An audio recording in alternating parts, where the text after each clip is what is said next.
Okay, everybody, welcome. I am Professor Rubina Gulati. Welcome to our first of our fall of our journalism department speaker series. We are so excited that you have joined us, and we're excited that we are joined by some of our alumni and also our local reporter, Jonathan Ayestas.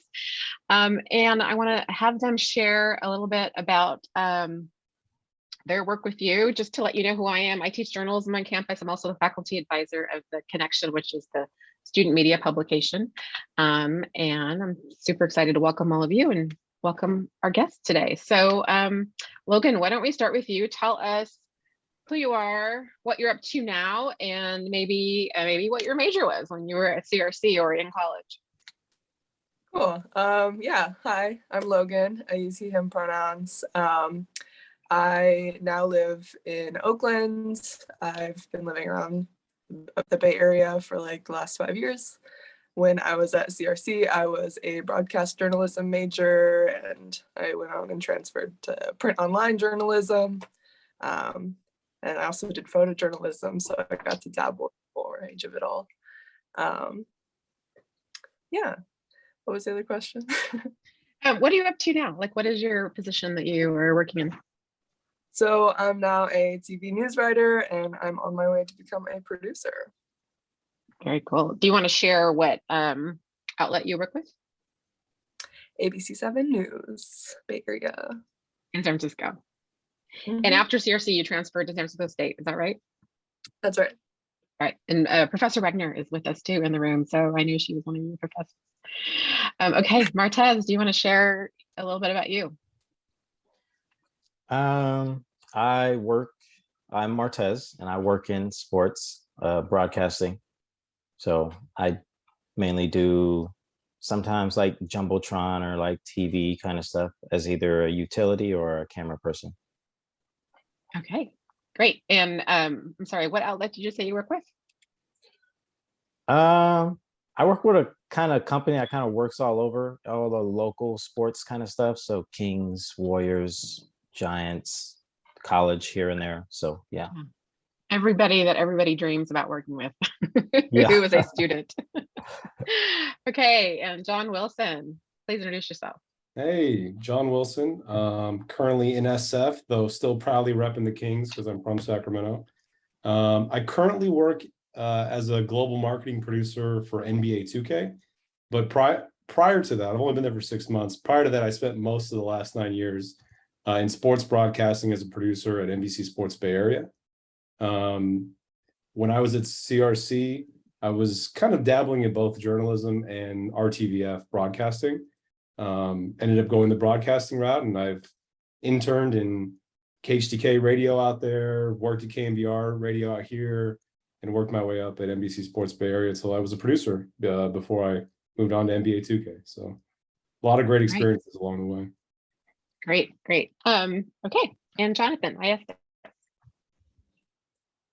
Hi, everyone. I'm a web editor for Channel 3 KCRA here in Sacramento. I worked here for about 5 years now, the first 3 on the assignment desk, the last 2 as a web editor. Didn't go to CRC, but I did pay a visit once to the campus some years back, but I did get my journalism degree at Sacramento State. Great. Welcome. I'm so excited that all of you are here. Okay, so I know that we shared some questions with you just to have an idea of what we want to talk about.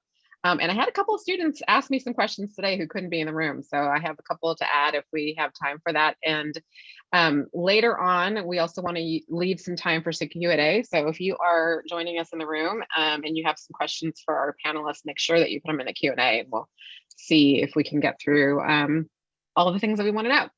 So let's start with, what did you take from your college experience at CRC and Sac State and beyond at San Jose State and San Francisco State that prepared you for your current career or for your current position? Like, what do you think you took from your college experience to your career? Let's start with Logan. Yeah, well, my first thought is the newspaper and also the broadcast studio. Like with the newspaper, you get to learn how to ask the right questions and how to really write critically. And what I love about writing in news is it teaches you how to get to the point.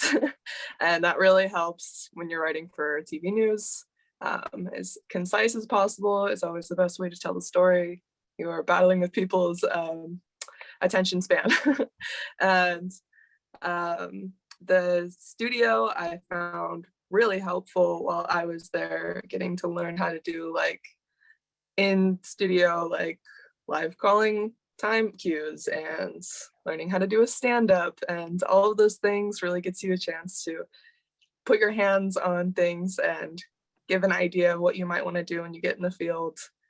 My experience when you actually get there is when you start to really develop what you want to do. So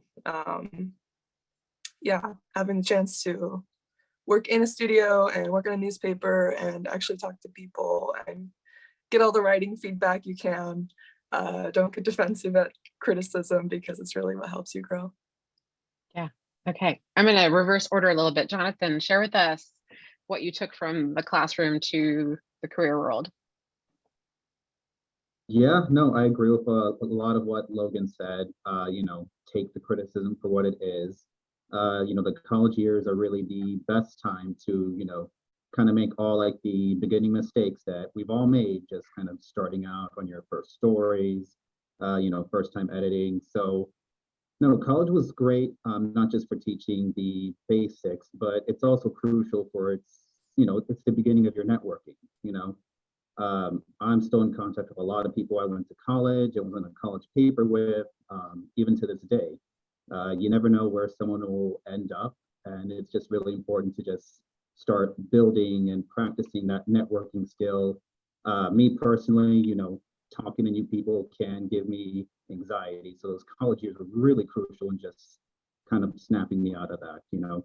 Back then I used to have to rehearse what to tell interviewees, and now it's just, okay, I know what to ask you and I know what to say in case this person tries to kind of dance around, just not really answer the question. So college was really important in just kind of getting those first steps out and beyond. Yeah, I love that you said that, because I think it's important for students to hear that sometimes we don't always have that natural confidence or like, you know, 100% like belief in ourselves when we start our classes, but through practice, it really comes. Yeah, thank you for that perspective. Jon, tell us about what you took from the classroom to what you're doing now.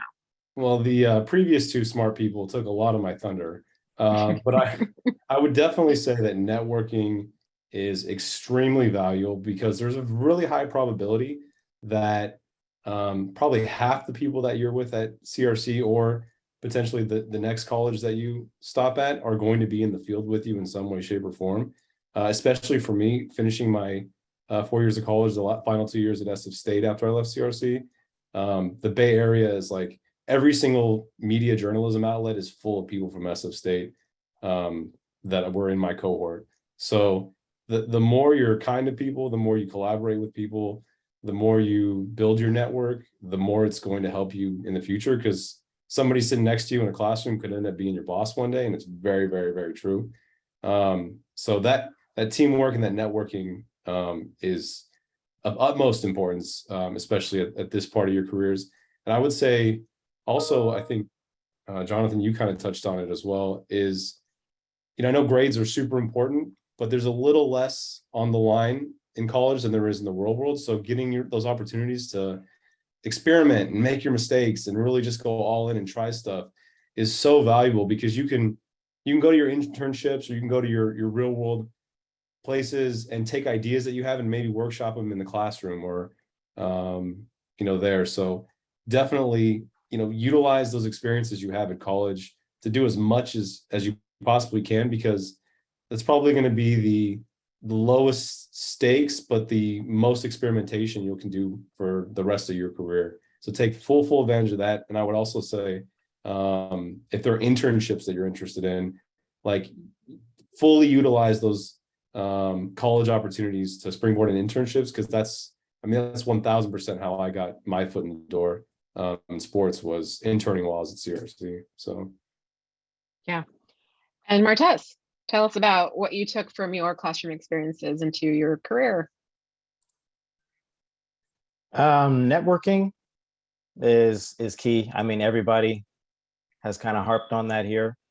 It's a lot. Teamwork makes the dream work. So you got to work with we're all a part of production, and so we all have a job to do. And so to make things run at least more smoothly, you got to be able to work together.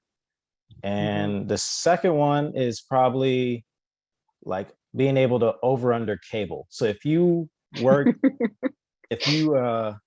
in RTBF with Wagner or TV production, then you know what I'm talking about. So those XLR cables are nothing compared to what you'll actually be dealing with. So yeah. Martez, all of my iPhone chargers are over 100 to this day. I love Yeah, it. you can't. It's a habit. I just want you to know that Wagner is cheering right now. I know we can't see her right now, but just imagine she is cheering. And Wagner is our radio and television, one of our professors here, Jonathan. So in case you're wondering what we're talking about. So I want to talk a little bit, one of our questions that we wanted to add, I want to kind of add what a couple of you just mentioned. So our question was, what skills or certifications do you recommend a beginner had? And if any of you kind of want to combine that with like some of your intern experiences, because some of you mentioned some of your internships, like what skills did you, did people who offered internships or the internships that you applied for, like what do they expect you to know coming in, and what do you wish you had, like in terms of a certification? Or let's start with John. I don't know about any certifications, but I think just entering the field very open-minded and having nothing beneath you, I think is really important, because the more you, especially at an internship level, the more you say yes to, the more you'll experience, and the more you'll kind of like learn what you like, what you don't like, what you're strong at. So, the college age is just the perfect opportunity when you are in the field to be very open-minded and attack it head on, and kind of, use that to learn where you fit in the best, because you can take different internships, or you can experiment a little more. So I would just say keep a very open mind, and take advantage of as many different opportunities as you can while you can. Yeah. Jonathan, tell us about your experiences. Yeah, very much agree with John on the open mind aspect. And as far as my pitch goes, it's just make sure you familiarize yourselves in how to use social media for news. That's just the way that everybody's consuming their news now. I was at a conference a little while ago, and the best way someone put it is that, especially with the Gen Z and younger, people don't Google things, they TikTok things. So it's yeah, and obviously everyone knows about TikTok's misinformation troubles, but that's all the more reason to just know how to use those tools. Know how to use TikTok for news, YouTube, Instagram, Twitter, the works. They're all valuable in their own way. So, on top of just learning the basics, there is this entirely other elements, on top of like broadcast, digital, how to make both of them work and intertwine. So you can, get the product out to as many people and inform as many people as possible. Those are extremely useful skills to have. Yeah, great. Martez, you want to share what skills you recommend a beginner had, and whether you had some internships and did they serve you, or what do you wish you had done before you started? I did not have any internships. Actually, that's actually a funny story. It's like I actually fell into this. Like I was going to school for it, but it's like I kind of just fell into the work that I'm doing now. So I'd probably get into that later, but it's more of for skills. I mean, the over and under, that kind of thing with the cable. But yeah, it's just networking as well, because networking is literally how I ended up kind of getting into the work that I'm doing now, and how I continue to get work. Yeah. Do you want to say a little bit more about the networking? Because a few of you have mentioned it. So why don't we expand on it a little bit now, and then we'll go to Logan for this question as well. Sure. Do you want, because that kind of ties into how I ended up working in this field. Do you want me to go down that? Sure. Go ahead and share that part with us. Yeah. Okay. So at the time, I'm in RTVF, I'm in Wagner's, Mhm. class and stuff, but I was working like 3 jobs at the time. So I was working already with the Kings as a server. I was working at Sac Republic as like a beer pourer, like behind the bar kind of person. And then I was working at like Scott's Seafood on the river. It's right there by like I-5. So like on my downtime as a server, I used to sit there and watch the game. And so then I would start talking to I start talking to the camera person just for nothing. I would talk to everybody, but I talked to and so then a couple months after that, I ran into the same camera guy at Sac Republic, started talking to him, there like, hey, you work at King, so do I, that kind of thing. Like we've talked before. And then a Mhm. couple months after that, I ran into him at my third job, which was at the restaurant. So he was setting up like AV equipment in a room. And so that's when I asked him like how he got his job as a camera person. He told me he got it through like an internship, you know, and he was in production. So I told him that I was in production as well. And so he's like, oh, okay. And so he put me into contact with somebody, and then they called me and hired me. That's And so great. that was it. Yeah, I love it. And that relates to what John just said a moment ago too, about like, no job or no like experience is kind of beneath you, right? Like when you got the job serving inside the arena, I don't think, did you imagine like, oh, I'm going to turn this into a media production job? No. Yeah. Yeah. It was getting your foot in the door and talking to people, right? Yeah, for sure. Yeah, that's so great. Okay, Logan, what skills do you recommend for internships or for a beginner? And or what do you wish that you had? Anything you want to share?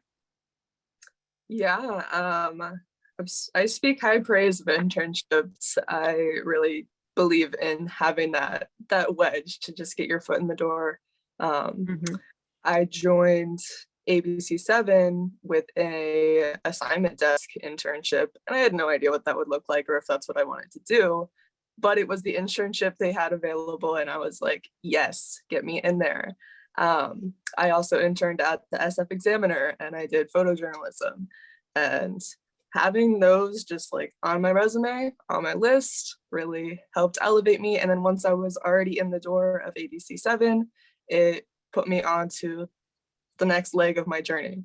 And also just like a tip for success with internships is let people know what you're interested in. Like while you're working, it's really easy to just show up and do the shift, but the more people you can get to kind of take you under their wing, the better, Mm-hmm. because you're expressing that you're interested in doing certain things, and that might evolve, that might change, but like then people are starting to pick you up on their radar, contemplate what it's like to work with you. And that really got me to my next step of being a PA. And then from being a PA, I got to help work on the assignment desk. I got to do licensing. I got to wear a bunch of different hats and ultimately get on a training track towards writership. So Mm-hmm. I really can't stress enough that internships are so helpful, and like make the most of it. Go out of your way to be social. Try and remember people's names. I literally made a list of everybody's names and like key characteristics about them so I can remember who they are around the newsroom, because it really it helps people connect with you. Yeah, I love that. And I know that in the I'm imagining in the control room with Wagner and in the student newsroom at the Connection, and I'm imagining at the student newsroom at the Hornet, it's really about like making yourself indispensable, right? Volunteering for those assignments, not necessarily the assignment that you think that you want, but the assignment that needs to be done, right? And like even like the assignment desk, like if you've never been in a newsroom, that sounds like something, I don't know what that means. I don't know if I want that job, but just sort of like being open and saying, okay, I'm going to go figure out what it's about, and I'm going to learn all I can about it so that I can figure out like, what can I see from there? What is the view from the assignment desk, right? And then you can see a little bit more. Yeah, exactly. I was like, that sounds like a made up job. I don't even know what I'm doing. But then I kind of got in there, started answering phones, making phone calls out to, PIOs and figuring out what to do on a day by day. And I didn't end up doing a whole lot with the assignment desk, but I do have that title as a baseline now. And that helps if I ever want to fall back on that. And that's really helpful, like having job security like that. Yeah, well, one of the people who's probably one of the most important people in the newsroom is the assignment editor. And so being able to understand that person's job and being helpful to that person's job, that can go a long way in terms of, Yeah. The more layers of a newsroom that you can understand, the more your coworkers are going to love you. You're going to work a lot more harmoniously. Yeah, it really helps to have that context. Yeah. One of the things I was mentioning to my students today as we were talking about this panel was that, hey, I was saying to them, you know, we're so used to watching a broadcast and we see the anchors at the desk and that's who we connect to. And some of my students are like, oh yeah, I want to be an anchor. I want to be a sports analyst, but we don't realize that there's like 50 people behind them in order to get that production produced. Right. And so a lot of you can share with us, like, you know, what are the actual other jobs out there? Right. So, yeah, I'm getting a little sidetracked because I'm so excited to talk to you about other things. One of the things that's striking me too, and I'm just going to ask you and then we'll go back to more questions, is that one piece of advice that I know that I've heard a lot is that, hey, if you go to school in a larger media market like San Francisco, it's hard to get hired.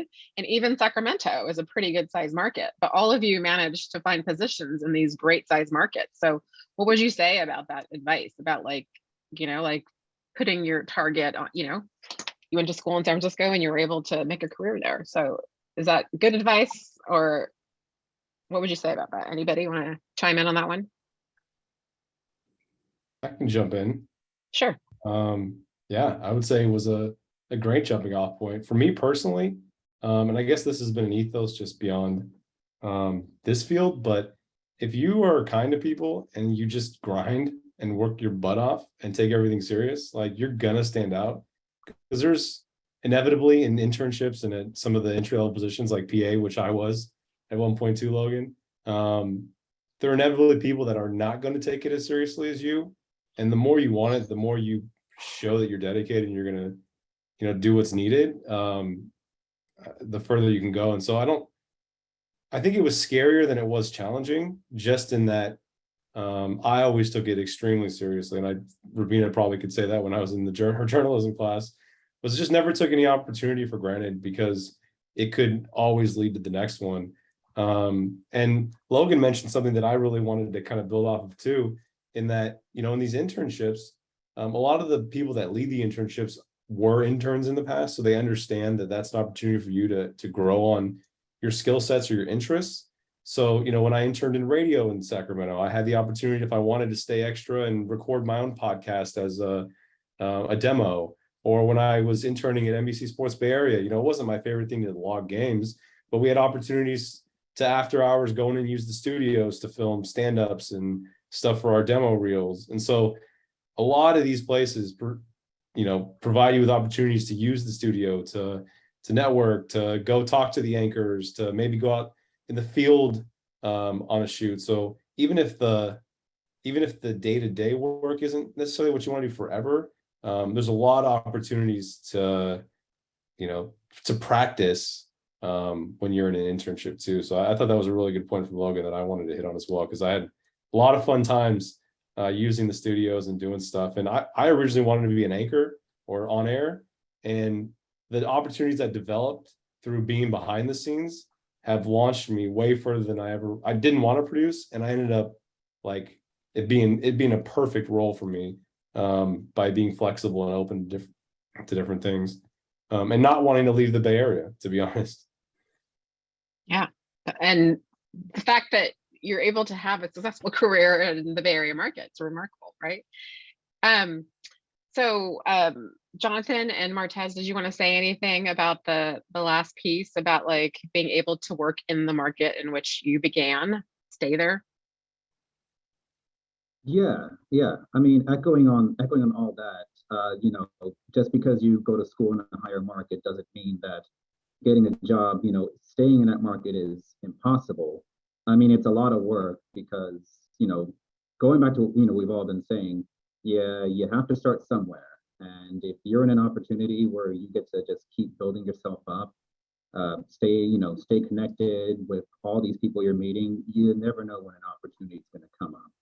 Like me, you know, I came to Sacramento not quite understanding just what a large size market it was, you know, being a top 20 in broadcast.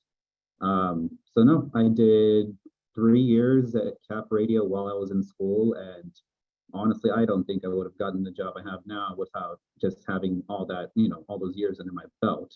So while it did make college a little trickier balancing, it was definitely necessary. And, you know, it just goes to show that, you know, we've all done something similar where, you know, we studied at our market and now we're working at it. So it's not impossible, but there's also nothing wrong with, you know, if you need to go to another market to, you know, get your foot in the door. I mean, there are so many people, like even at my station, I can think of so many people who maybe started in like, you know, just insert small city name here, and now they're here, they're professional, they're great at what they do. No path is incorrect, but you know, starting where you studied is also just not impossible. Yeah, I love that. No path is incorrect. That's a great takeaway. Martez, do you want to add anything about that What question? I've kind of learned through listening to other people. So it's like if you were to start out in like LA, which was a, you know, big market, you know, but there's just a whole lot of competition out there for that kind of work that we do. So it, in essence, is kind of harder. So what I've seen is other people have started in a small market to build up their experience, and then they can go into a big market because now they've already solidified themselves as that role, because they had an opportunity with a smaller market or a smaller company in order to learn and to grow, and now have taken those skills elsewhere or wherever they wanted to go with them. So that was kind of my thing on that. Yeah, that's great. In the interest of doing things that you learn from and doing for the first time, this is my first webinar that I've ever done. And I can see that some people are raising their hands. And I just want to remind you that I can't bring you on camera today with the panel, but if you'd like to ask your question in the Q&A, I'd be happy to share your question with the panel.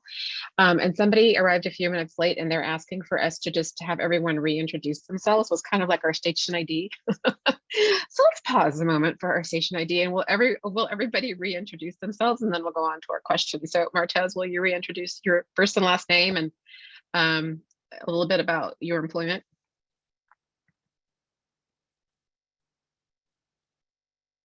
Oh, did I lose Martez? Did you freeze? Okay, let's start with Logan. You want to reintroduce yourself?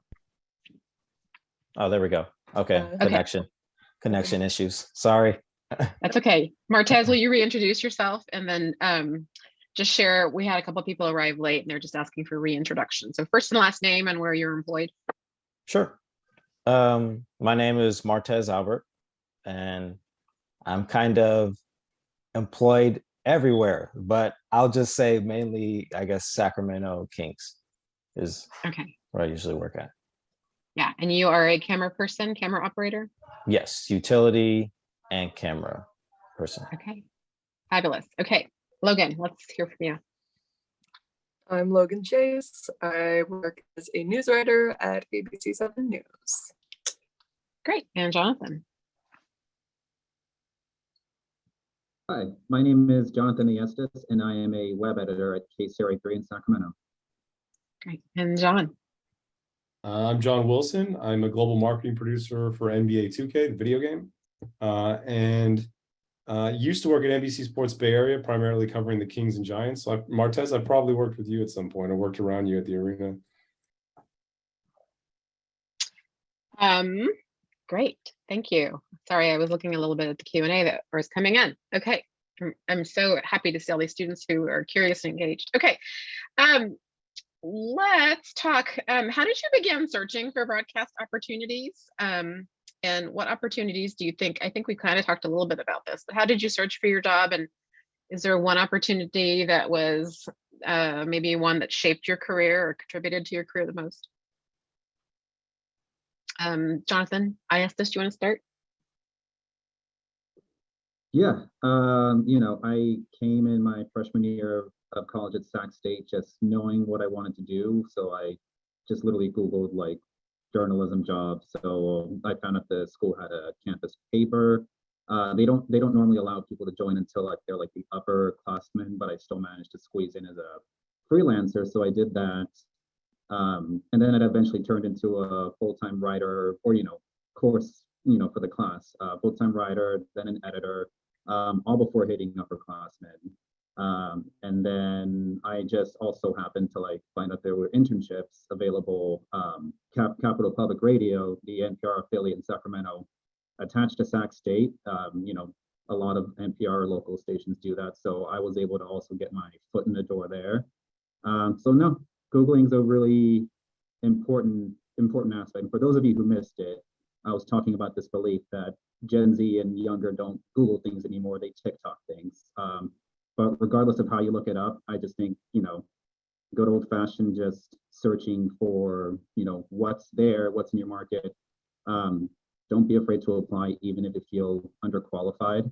I, on paper, was definitely underqualified, and I still managed to just make my way through and, have 3 wonderful years doing that. So, yeah.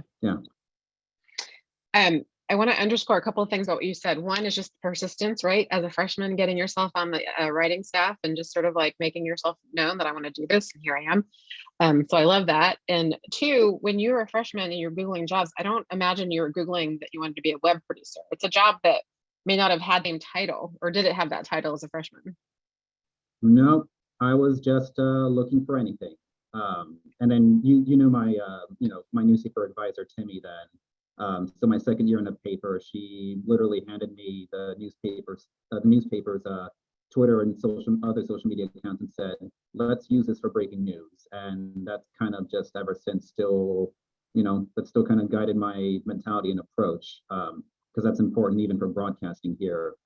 We always try to find a way to just kind of weld the two together. But no, all that to say, in college, I really wanted to do public radio. Didn't know what then, but I ended up as a show producer for their talk show. Then I ended up on the assignment desk. Most important, also most underappreciated role in TV. I did that for 3 years, and no matter what I do, it always keeps going back to digital, and that's me personally. Yeah, and what would you like if you could just describe to our students who might not know what maybe a digital news producer is, or the digital media producing like position? What would you say, like in a few sentences? Like, what are some of your responsibilities? If there's breaking news, get it done. I also edit reporter stories, so I take what reporters send and try to make it as presentable on web and social media. It's just using online tools to make journalism happen, bluntly put. So breaking news, get it done, meaning you're the person writing the story for the website for CRC, right? So you're writing it and posting it online and editing other people's stories and using social media to report and break news. So a lot of those things. Okay, awesome. Okay, so the question, we're going to go back to our actual question. How did you begin searching for broadcast opportunities, and what opportunity contributed to your career the most? And Logan, if you want to add to that. Yeah, I found the listing for the internship online. We're at ABC7. I was looking specifically to try and get in there. It seemed like a perfect opportunity if I could. I was also asking around to my professors if they had any ideas for places to go. Yeah, wherever you can get your foot in first is great. I was happy to pick up an internship that was paid so that I could focus like more wholeheartedly on the internship itself. But yeah, get in where you fit in. Okay. Martez, how about you? You told us a little bit about how you fell into your job. Do you want to tell us more about how you began searching for broadcast opportunities? You mean like kind of after I got in? So most of everything that I've done since has all come through talking to other people.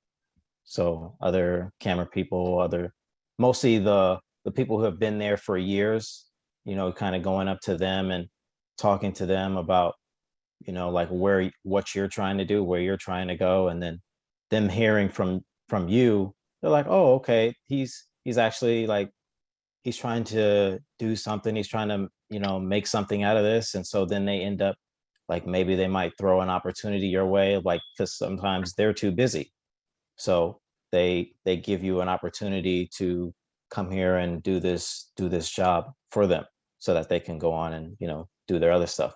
So and that's just been how I've kind of gone around. Like I've worked so many different places with so many like different people, and it's just all because of just making friends with people in the industry. And then some of what I do is like try to look online, see what other like jobs or other companies are out there. It's not many in Sacramento, but you know, try to like reach out to the few who are out here, or you know, or down in the Bay Area. Absolutely. And Jon Wilson, you want to answer that question for us? Like, how did you begin searching for an opportunity? Yeah, you know, it's funny because I feel like things really came together for me once I got to that point of search, but I wish I was more like Logan and Jonathan, knowing what they wanted to do at such a young age, because technically when I was a freshman in college at 18 or 19, I had no idea what I wanted to do, and I didn't stick with college initially. I stopped going, focused full-time on working in grocery for a number of years, and I actually worked at Nugget Market for 7 years, if anybody's ever shopped there in the Sac area. And it was like my early 20s when my wife and I got together. It was my girlfriend at the time. We both, when we got together in our early 20s, we're kind of like, what do we want to do with our lives? And I realized sports and broadcasting was like what I was meant for in some way, shape, or form. And Rubina, that's when I realized, you know, the networking and the degree opportunities with getting back into college was going to help me launch my way there. And so cut back my hours, went back to CRC to finish up all my transfer units. But by getting into your class, Rubina, by, you know, I was in Snowden's class in radio, drawing a blank on the professor I had in RTVF in broadcasting, but he was extremely helpful. And so I navigated as I was getting towards my mid-20s to focusing on what I wanted to do, and used the internship opportunities at CRC to get an internship at KHTK 1140, back when like Grant Napier was still there and that era. But as soon as I was able to finally get that first foot in the door, everything really came together, and took advantage of every opportunity at interning at KHTK to go to Kings games after hours, and to go in the locker rooms, and to fake write stories and utilize the radio equipment if I wanted to like record a demo. And within a year, when we finished our transfer units, and decided we wanted to go to SF State because they had great broadcasting, great journalism department, I was able to parlay the internship I had at KHTK into a one-day-a-week board op job with KMBR and 107.7 The Bone. And I got an internship at, it was Comcast Sportsnet Bay Area back then, but now NBC Sports Bay Area. And that internship at NBC Sports Bay Area turned into a part-time PA position immediately. As soon as the PA position went full-time, I stopped doing the weekend radio gig that I had at KNBR, and full-time PA turned into a full-time associate producer turned into full-time show producer, produced, you know, Kings pregame live, postgame live, Giants pre-post, features, all kinds of stuff for the last 3 years. And it was been an amazing ride. And the last 6 months was able to parlay that into a global position at biggest NBA sports video game in the world. So it's been an amazing sports ride that has really all come together rapidly, but it didn't start out like Logan and Jonathan knowing as much as what I wanted to do right out of college. It took kind of like refocusing and regathering myself. Yeah. Well, but one of the things I would say that's really sounds like common for all four of you is just being open to the opportunities that present themselves, right? Being open, letting people know what you're interested in, and then making yourself indispensable, right? All of you are hard workers, right? Like just in terms of like showing up and showing them what you have. And I would say, you just mentioned something about the job as the board op. Did you get to do some board operations at CRC in Snowden's class? Is that where you first got your hands on the board? Yeah, with Snowden, and then at SF State also had some radio classes there. And yeah, it's like it's really cool too when you're interning. A lot of times you might be doing more like on soundboard or in a news station than you are even in college. So there were, many weekends where I was like working sports board op shifts at KMBR and doing more on that board than I was at the SO State board. So yeah. Yeah. And for those of you who are in the room who are RTVF majors, Professor Kang is our new Snowden. So many of you are studying with him. So you're getting some of these skills right now. Okay, I want to invite some of the people to contribute to the Q&A. I'm going to ask the panelists one more question, and then I'm going to come to your questions and answers and include you. So I think one of the things I would like to ask you, I'm actually going to go to the last question that was on here about what was one piece of advice you would have given yourself when you first started? Like, what would be the piece of advice that you would give yourself when you first started, or you wish somebody had given you? Logan, let's start with you. I would have urged myself to be very persistent and keep asking questions and just showing how curious I am. Yeah, I think of one setback that I had was, well, the pandemic.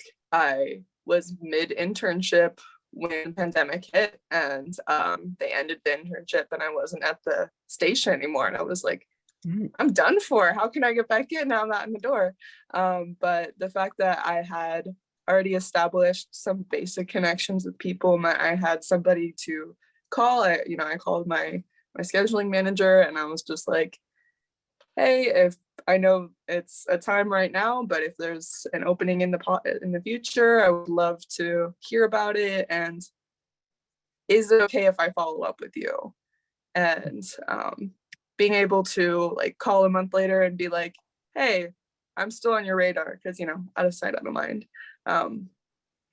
And that is what got me the PA position, actually, is that I kept following up, not nagging, but being persistent enough and putting myself out there. I'm like, oh, I don't want to bother anyone. But it's like, you are worthy of like this position, and people understand that you're just trying to like find a place. And I think it really shows that you're so driven. And I think that came across as like really helpful and confidence, and what got me truly like a place in the newsroom. So yeah, be humble, ask all the questions, all the dumb questions. And I said earlier, but remember people's names. Yeah. I'm hearing it again. Be humble, be kind, be persistent, be indispensable. Okay, Jonathan, what do you wish somebody had told you, or what advice would you have for yourself when you first started? Yeah, no, I'd say like be humble is an important aspect. And then once you get to a certain point, at some point you kind of have to just stop doubting yourself when you feel sure of something. And it goes back to asking questions, not just obviously with, people you're interviewing, but with people you're working with. Like, for example, if you're talking with your editor, they make a suggestion to your story, or they change something in your story, but you maybe don't know why, or you're just wondering like, oh, why was this changed? Don't just accept it if something's kind of ringing in your instincts like, wait, I thought this was correct. Because I do it all the time at work, just trying to understand, okay, so why are we doing it this way? And half the time there is a best practice or a reason why it's like that, but other times it's probably just an honest mistake.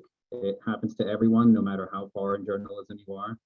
So something I wish I'd done a little bit more of was, instead of just kind of accepting changes to my stories or pitches, wish I did kind of like stand up a little more and ask, okay, so, why is the story restructured this way? Or wait, I thought this was meant to be more about this. We all, we're all journalists because we have instincts, and, sometimes you have to just trust them and at least just ask why.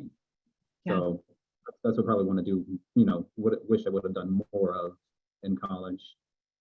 Yeah, trusting your gut. I love that. Okay, Martez, what advice would you have for yourself starting out, or do you wish you had received from someone when you were starting out? Kind of relax, kind of have fun.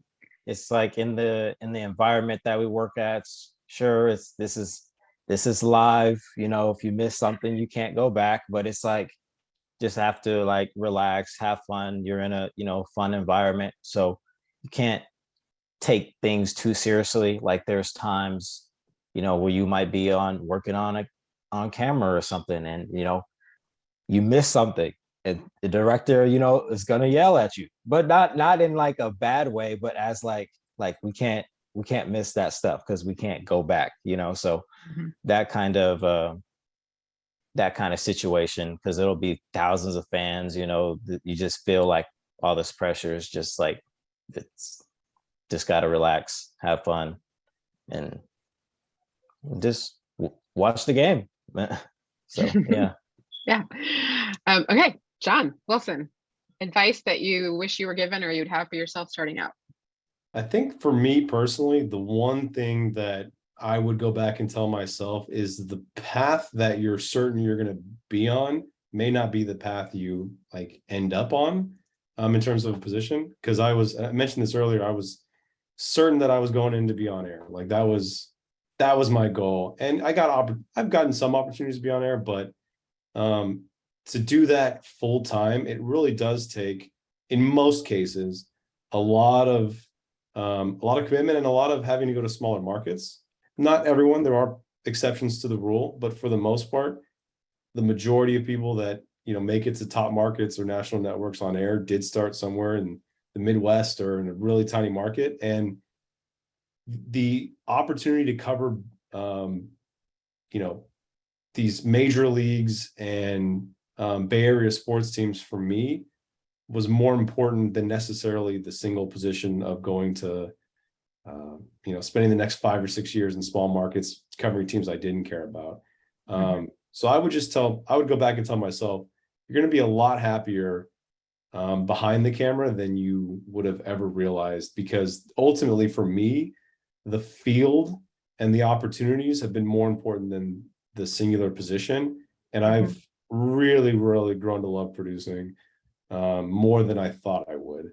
So I would just tell myself that, like, you can really, really love this field in a position that you didn't think you were going to be in. Yeah. I'm going to dovetail on a little bit of the advice that you guys just gave and mention to the students that sometimes it is really important to look at what's in front of you and the opportunities that you have in front of you. So you might look on the class schedule and wish there was a class in that subject that you really wish was offered, but what is offered and what class, you know, what opportunities does that class offer you? You know, I'm always trying to encourage students to diversify their toolkit, right? Like if someone wants to send you on a story and give you a deadline and you have to write for an audience, you know, do it, whether it is for the campus website or do it, whether it is for the broadcast journalism class or do it, whether it is for the documentary production class on campus, like do it for what's available to you right then, because you are getting skills that you can build on, as some of our panelists have been saying. So one question in our Q&A that I can answer quite simply is somebody wanted to know how many people were in attendance, and we have 40 people who are with us on the webinar. So, and if you're writing a story on our event, maybe you want to know how many people are here. Another question from our good friend, Professor Lauren Wagner. What would you say to someone who says internships or putting in extra hours unpaid at an entry-level job in broadcasting is like being exploited? Only do the job you're paid to do. What would you say about that? Logan, you want to start?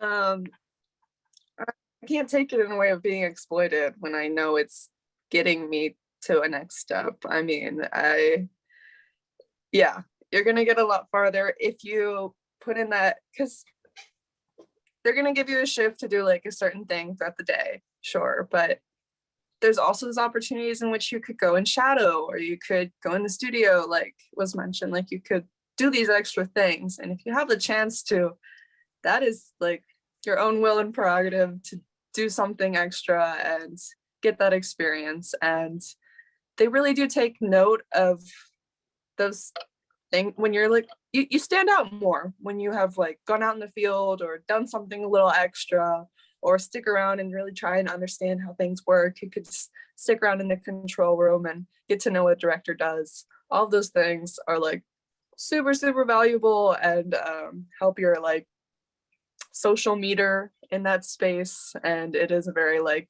social industry, so it's very helpful to have that.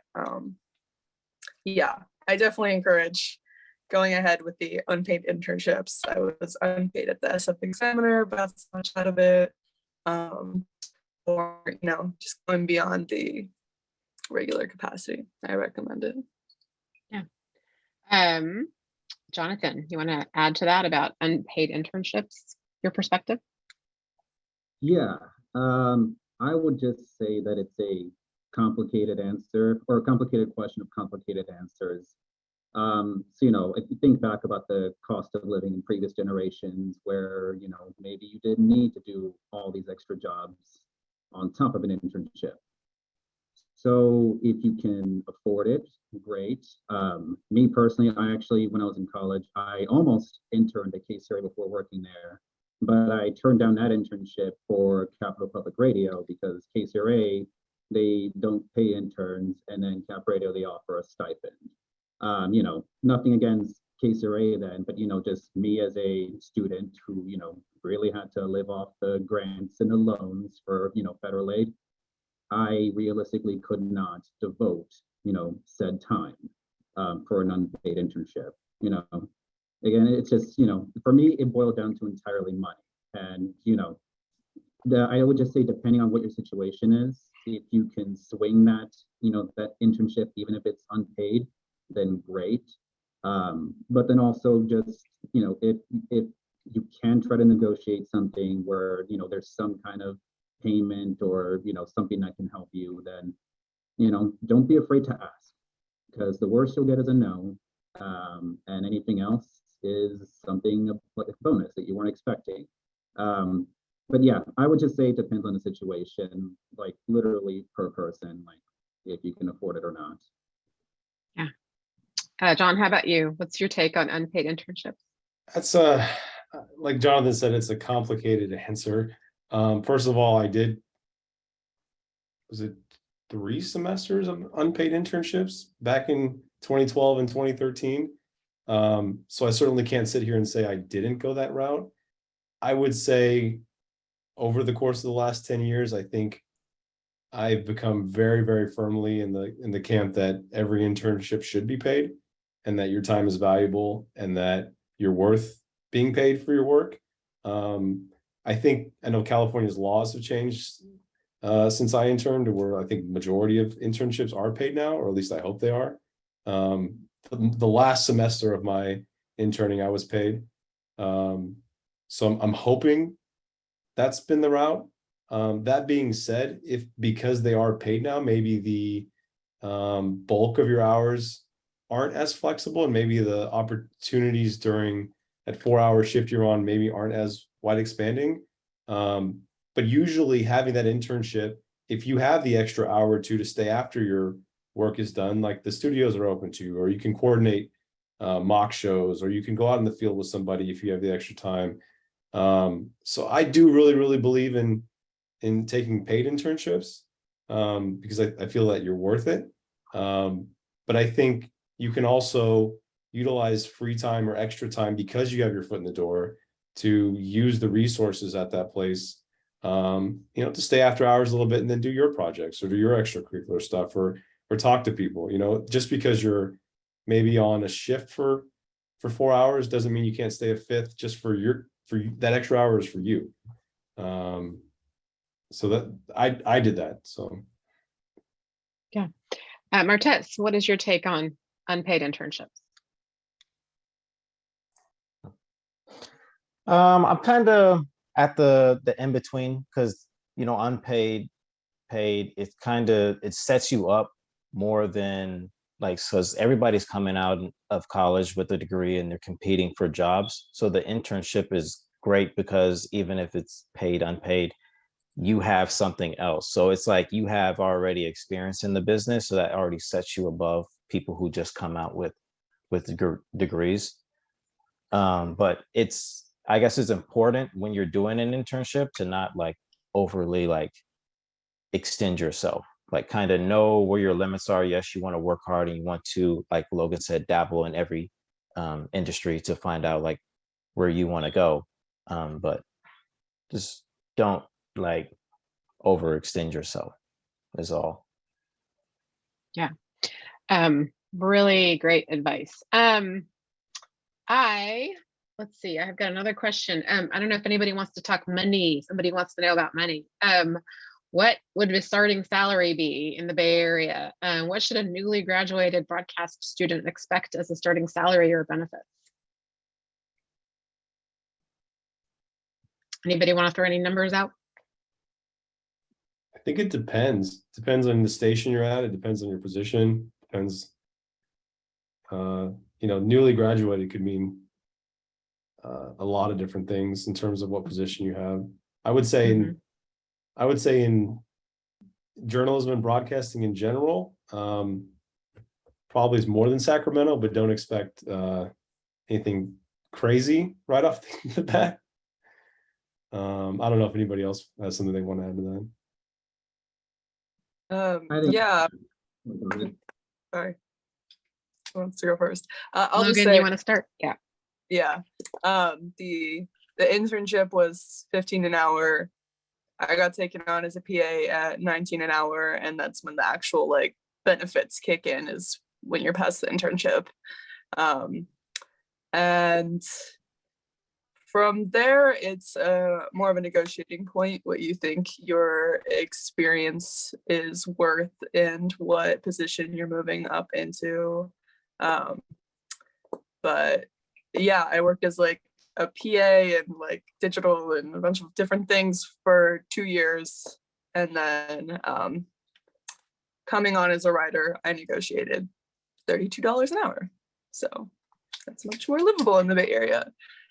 So it was kind of like taking on the grunt work for a little while before actually getting like my full worth. Yeah. So I have another question from our audience that was asking, is it best to get an internship as soon as possible?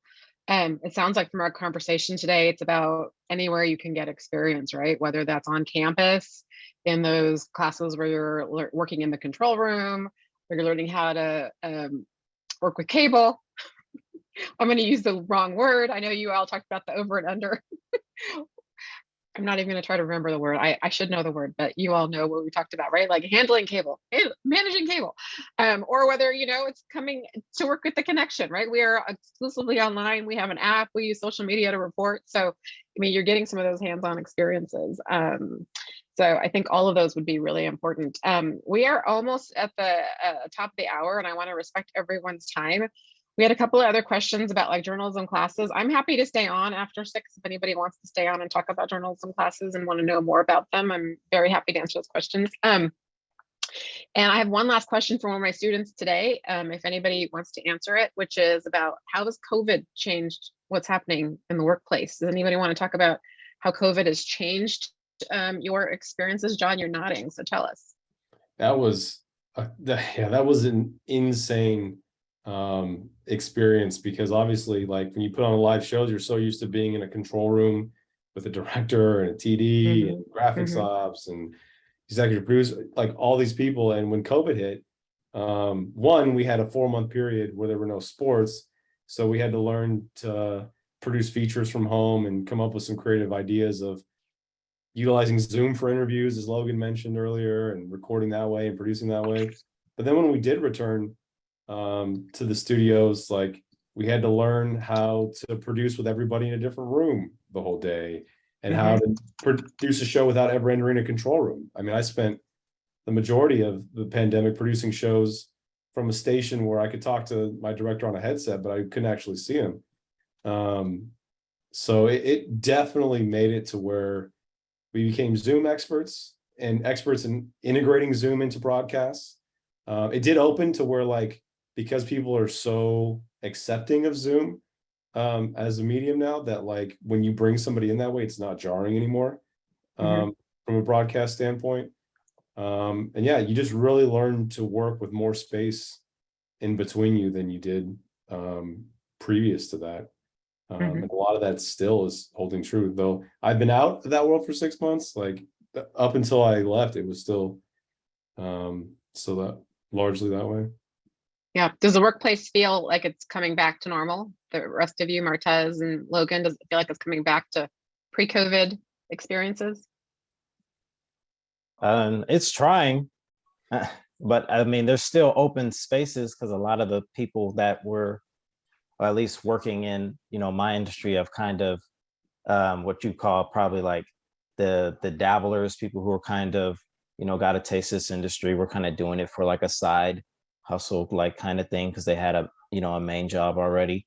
They're kind of gone. So now there's kind of just a lot of like scrambling going on. I'm trying to fill certain positions and all that's still working itself out.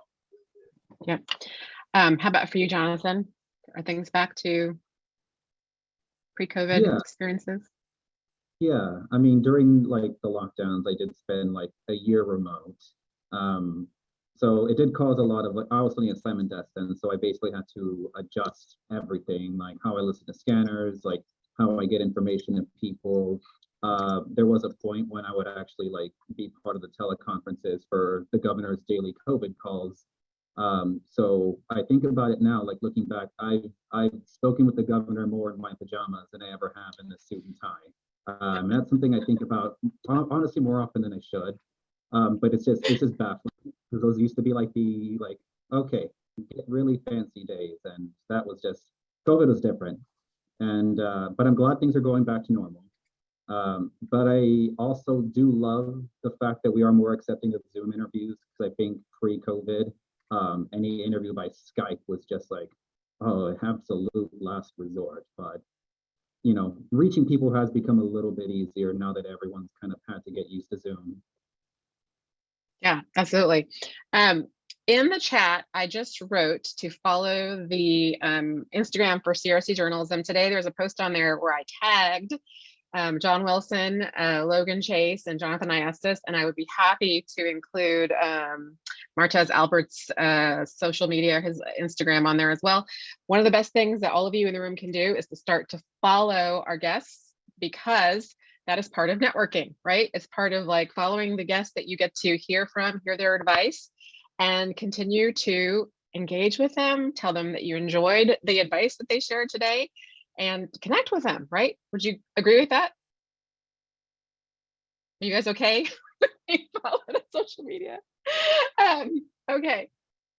I'm always all right, about upping my count. Yeah. All right, so follow the CRC Journal, and Martez, if you want to put your Instagram, if open to sharing it, and you want to share it in the chat, I'd be happy to add it to the post that I have on there on the CRC journalism, rather than everybody trying to write down everybody's IDs at this moment. I want to thank you. Thank you. A million thank yous. It's such a pleasure to see all of you. It's such a pleasure to hear your experiences. Thank you for taking the time to share with our students. And it's amazing for all of you to give back. So thank you. Absolutely. Thank you for having us. Yeah, thank you all.